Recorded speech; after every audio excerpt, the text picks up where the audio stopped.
কালকে অনেক গরম পড়ছিল, গরমে বাজার কইরা তারপর কাজকর্ম রান্না বাড়া করা অনেক কষ্ট হয়েছে।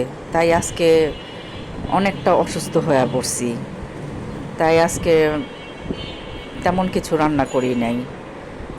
ওই হালকা পাতলা আপনার এই, ডাল ভর্তা, ডিম ভাজা আর সরিষা তেল দিয়ে আজকে দিনটা চালায় নিতাছি।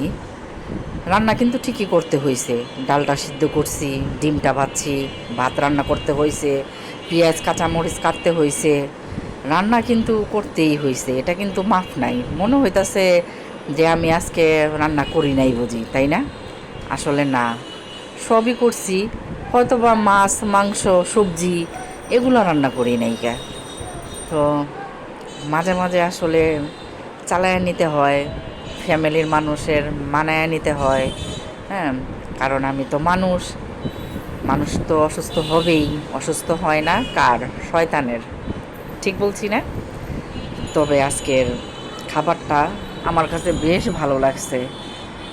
অসুস্থ শরীর তো, এই হলুদ মরিচের স্পাইসি তরকারির থেকে না, কাঁচামরিচের ভর্তা, কাঁচামরিচ দিয়ে ডিমটা ভাজছি, আমার কাছে এত ভাল লাগতাছে আজকে খাবারটা। একদম ফাটাফাটি, পুরাই জবরদস্ত লাগতাছে। দেখেন না, আপনাদেরকে দেখাই দিলাম।